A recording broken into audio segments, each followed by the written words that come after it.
welcome to Hello Hemlock. I'm Jason, coming at you with a lo-fi episode where I'll be continuing the discussion of Jeff Lemire's Essex County. Ron started us off beautifully, and she gave us all a very thorough and really elegant and beautiful view of the work.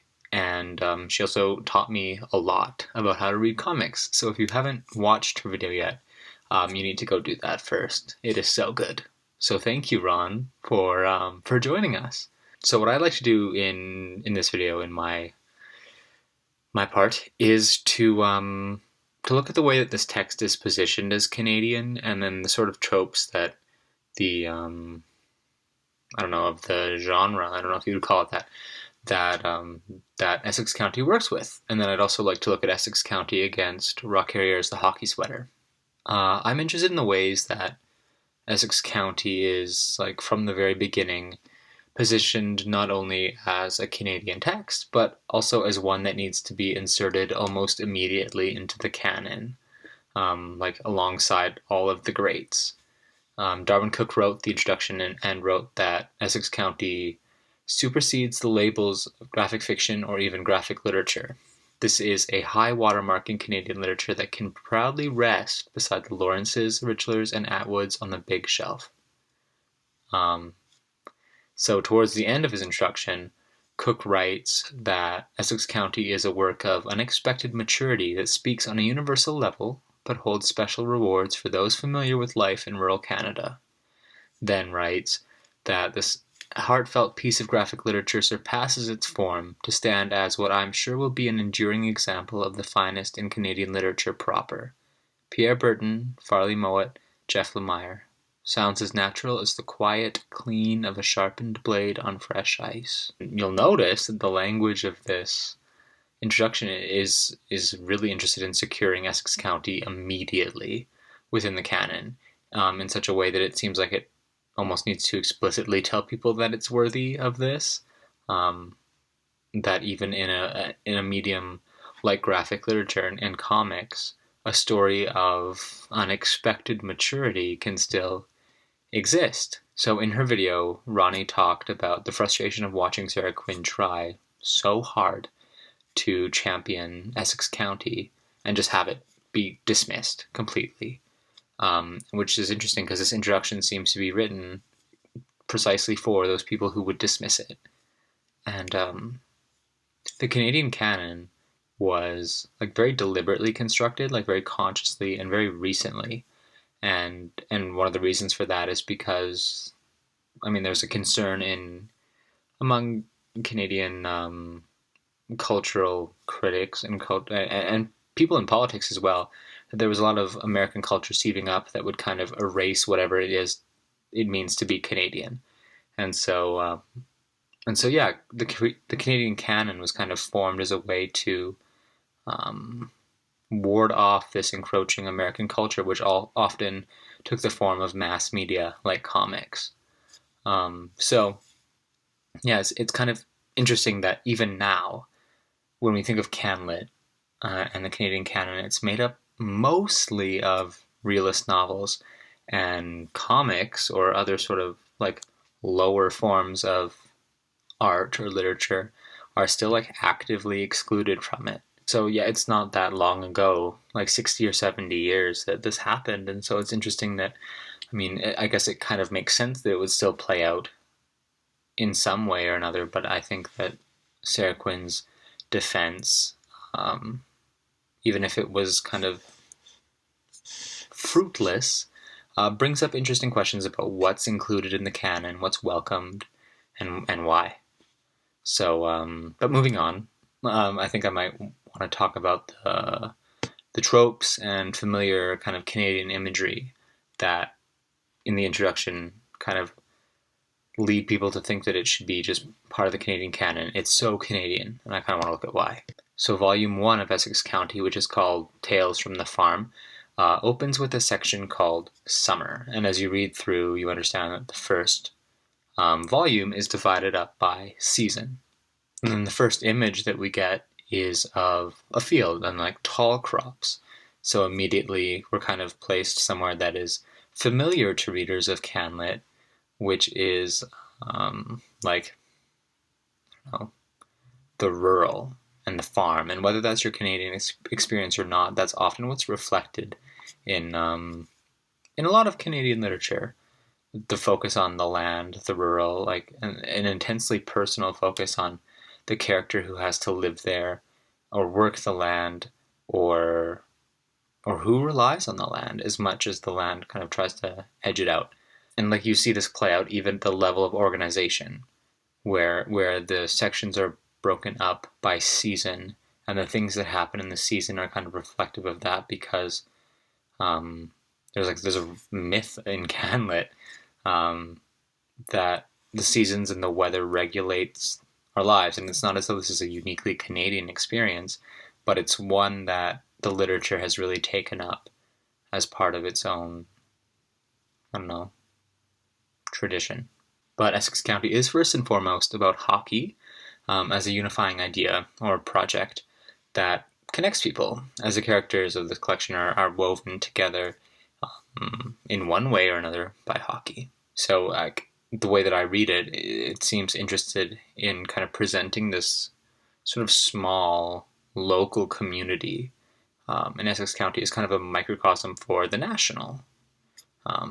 Like an identity, like Ron said, is connected really intimately with hockey in Canada, because it's part of our national myth. I'm not particularly sporty, but like as a baby I was dressed in hockey jerseys, and like the sounds and the music of Hockey Night in Canada are like, I can recall them now. I can call them up from my history. What else? Like, I mean, okay, so going to a hockey game and then going to Tim Hortons after, like I'm talking like a morning hockey game, like a local one, or going to Tim Hortons first and then going to a local hockey game. Like, these are all things that I think a lot of Canadians would understand, whether or not they've like lived it. It's so pervasive in our culture and our image that a lot of people would understand that.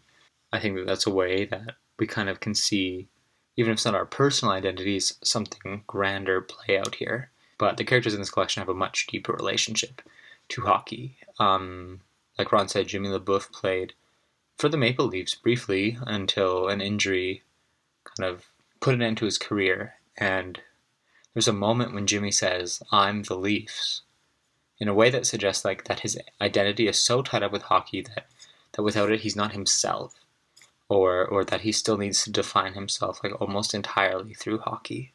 So this interest in identity plays out even into book 2, which is called Ghost Stories. In this character, there are these two brothers, Vince and Lou, and Vince leaves Essex County to join Lou in Toronto, and they both play hockey, not professionally, but like just about. And we see the ways that Lou constructs his entire identity around hockey, and Vince lets himself be tied to other things as well. It's not just hockey for Vince. Vince also cares about the farm at home in Essex County. He cares about his girlfriend. There are these other sort of places that he can tether himself. Lou, on the other hand, kind of begins and ends with hockey. There's a moment when he's kind of recounting his history, his personal history, and he gives his name and his geography, and then immediately after that, he talks about his relationship to hockey. And so when Lou's life is kind of disrupted through an event that I will not disclose in case you're interested in reading it, it's mirrored, like this disruption is mirrored in his ability to play hockey. Like a physical injury prevents him from being an active player, and then he's no longer an active player or agent in his life. So I want to pick up some of Ron's threads and talk about the way that Essex County tries to build a kind of national identity or narrative around hockey. And one way that I looked at this was kind of through like the ethnic divides in Canada, the two between English speaking and French speaking Canadians. Despite many of the characters in Essex County possessing French Canadian surnames, Leboeuf or Papineau, it's dominantly an English Canadian narrative. So the team that Vince and Lou play for have at least one French-Canadian player, but there's very obvious tension from the introduction of the team. There's like an inability to understand. A joke is made, or like, well, it's more like an insult, but the person on the receiving end doesn't understand. So it kind of erects this very obvious barrier, language and understanding and cultural barrier between the Anglophone and Francophone hockey players. The Francophone player can communicate in both languages, and I has kind of had to, but the Anglophone player doesn't. So it was here that I thought of Roch Carrier as the hockey sweater, which explores similar terrain in that it connects national identity and hockey, but from a French-Canadian perspective. This tells a story of a boy who, like a lot of the other boys in French Canada, looked up to Maurice Richard, who played for the Montreal Canadiens. And the boy really wants a Canadiens jersey, but his mother can't read the English in the Eaton's catalog. She can't place the order properly. And so what she does is she writes in French to Monsieur Eaton, she calls him, and because he can understand French to a certain extent. And she requests that he mail her a Canadiens hockey jersey. What the boy ends up receiving instead is a Toronto Maple Leafs jersey, because there's a lack of understanding, a sort of mistranslation between Canadien and Canadian. And what Mr. Eaton understands is Canadian, but what the boy really wants to be a Canadian kind of reflects the impossibility of, I guess, like a unified Canadian identity shared by everyone, especially when we can't like understand one another. And so that kind of plays out. And that's what I thought of when I was reading this section of Essex County, was this story here. But there are interesting ways that Essex County does kind of tackle nation building. And there's a section that looks to me a lot like Benedict Anderson's idea of imagined communities, like played out in text and in image. And imagined communities is basically like in a country as enormous as Canada, most of us will never meet each other. And we have such specific and limited experiences that are much more local or regional than they are national. And because of this, like projects are kind of put to work to build a national community that's imagined. So think of like newspapers. I can get up on Sunday morning and read the National Post and know that there's someone in Toronto at the same time who's doing the same thing, reading the same paper, and then we have something in common.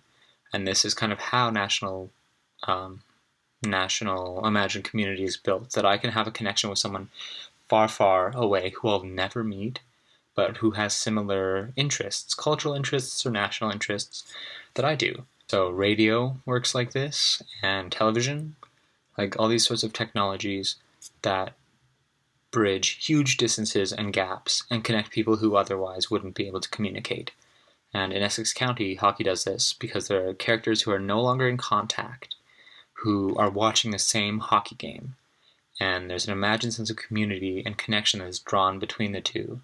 There's the use of the gutter, like Ronnie talked about, between these replicate images. Like, it's one image, it seems, that's just cut in half by this gutter, but that indicates that it's two spaces, two experiences.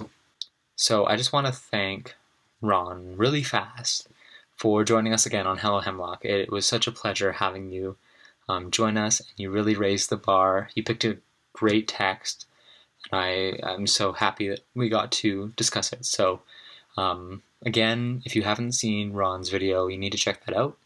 And also check out her personal channel. All of her social media stuff will be below. And make sure you do the same for Hello Hemlock. Keep an eye on what's going on here. We have a lot coming your way. So talk to you guys soon. Bye.